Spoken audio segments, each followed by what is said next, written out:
네, 안녕하세요. JB입니다. 저는 일단 어젯밤에 실시간 멤버십 커뮤니티 게시판을 통해 말씀을 드렸지만 장 초반에 바로 TNA에 매수를 들어갔습니다. TNA는 중소형주들의 모임인 러셀 2000 지수를 3배로 추종하는 레버리지 상품이고요. 굳이 중소형주로 선택한 이유는 일단 어제는 일본이나 유럽에서 들려온 소식들 덕분에 미국 채권 가격이 안정세를 띠면서 프리장부터 은행 섹터도 상당히 괜찮은 흐름을 보이고 있더라고요. 그래서 이렇게 되면 중소형주들도 오늘 좀 날아갈 수 있겠구나 싶어서 들어갔습니다. 10분할 계획했고요. 일단 1차 매수에 들어갔습니다. 장 초반에 들어갔던 TNA는 벌써 3% 정도의 수익률을 기록하고 있고요. 이게 근데 참 지난번 테슬라도 그렇고 DGRW도 그렇고 사자마자 자꾸 이렇게 오르니까 사실 분할로 계획하면 한 5, 6회차 정도까지는 계속 떨어져 주는 게 좋은데 또 그래야 양도세도 줄일 수 있고요. 근데 그 부분은 좀 아쉽게 됐습니다. 아무튼 오늘도 뭔가를 저는 공격적으로 들어가 볼 생각입니다. 들어가게 되면 실시간 멤버십 게시판을 통해 바로 말씀드리겠습니다. 네, 그럼 어제 시황에 대해 바로 말씀드리자면요. 나스닥 증시와 채권 모두 좋게 상승으로 마무리했습니다. 제가 얼마 전부터 계속 말씀을 드렸지만 12월 FOMC만 적당히 잘 넘어가 주면 그 이후로 올해 말까지는 좀 더 나가서는 1월 초까지는 딱히 주식시장과 채권시장을 흔들고 추락시킬 만한 요인이 없습니다. 근데 그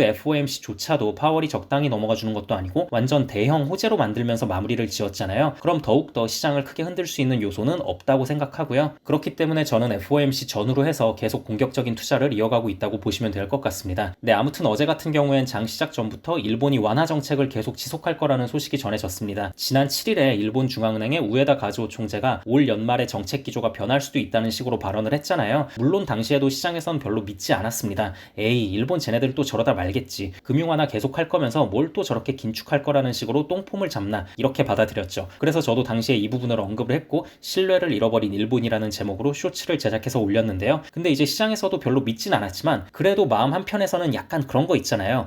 그동안 일본 중앙은행이 계속 뻥카만 날린 거 생각하면 당연히 이번에도 뻥카일 확률이 높긴 한데 근데 하필 이번은 진짜면 어떻게 되는 거지? 라는 불안함이 살짝은 있었거든요. 그래서 당시에도 엔화 가격이 약간이지만 좀 올랐던 거고요. 근데 아니나 다를까 이번에 끈질기게 완화 정책을 고수하겠다고 우에다 총재가 공식 입장을 낸 겁니다. 그러니까 시장에선 에라이 그럼 그렇지 하면서 미국 채권 가격이 좋게 상승으로 시작할 수 있었습니다. 또 유럽에서도 좋은 소식이 들려온 부분이요. 유로존의 11월 CPI 수치 확정치가 나왔는데요. 속보치와 동일하게 헤드라인 2.4 근원 3.6이 나오면서 미국채 시장에 좋은 분위기를 더할 수 있었습니다. 유럽은 불과 1년 전만 해도 물가 수치가 10.1이었는데 정말 순식간에 잡혀가는 모습을 보이고 있습니다. 그리고 최근 연준 인사들이 계속해서 매파적인 발언을 쏟아내고 있잖아요. 근데 이것도 약발이 다 끝나버린 게 물론 애초에 약발이 제대로 먹혀들어서 국채 시장이 폭락한 적도 없었지만요. 아무튼 이번에 메리 데일리 샌프란시스코 연은 총재가 인터뷰에서 내년에 3번 금리 인하를 하더라도 여전히 금리는 제약적일 것이라고 말해버린 거예요. 이 제약적이라는 표현을 좀 더 쉽게 풀어 설명을 드리자면 내년에 3번 금리 인하를 한다고 해도 여전히 고금리다. 여전히 고금리고 인플레를 눌러 놓을 수 있는 수준이다. 이 말이거든요. 그러니까 원래도 메리 데일리는 비둘기파로 분류되는 사람이긴 하지만 최근에 비둘기파 연준 인사들도 전부 다 매파적으로 돌아섰던 걸 감안하면 메리 데일리가 저렇게 비둘기파적인 스탠스를 유지하는 건 의미가 좀 있었습니다. 그래서 이 부분도 채권 시장에 좋은 분위기를 더해줬다고 보시면 될 것 같고요. 아무튼 이렇게 국채가 안정될 수 있는 몇 가지 소식들이 전해지니까 나스닥 증시도 전체적으로 좋은 모습을 보였습니다. 또 뱅크 오브 아메리카에서도 이번 FOMC 이후에 주식시장으로 자금이 엄청나게 흘러 들어오고 있고 투자자들의 현금 보유량이 2년 만에 최저 수치인 4.5까지 떨어졌다는 소식을 전하면서 증시 상승세를 부추겼습니다. 근데 이제 요즘 계속 반복되는 추세이긴 하지만 올 초부터 계속 강하게 올랐던 빅테크 기업들 위주의 상승보다는 계속 못 오르고 있던 중소형주들이나 은행 섹터 그리고 중국 주식 이런 곳들 위주로 강한 상승이 나왔습니다. 네, 그럼 이 정도가 어제 시황이라고 보시면 될 것 같고요. 저는 오늘 밤에도 장 돌아가는 상황을 보고 공격적인 투자를 이어나갈 것 같기 때문에 제 투자를 참고하고 싶으신 멤버십 회원분들은 실시간 커뮤니티 게시판을 잘 보고 계시면 될 것 같습니다. 네, 그럼 오늘 영상은 여기까지 하도록 하고요. 다음 영상에서 뵙겠습니다. 감사합니다.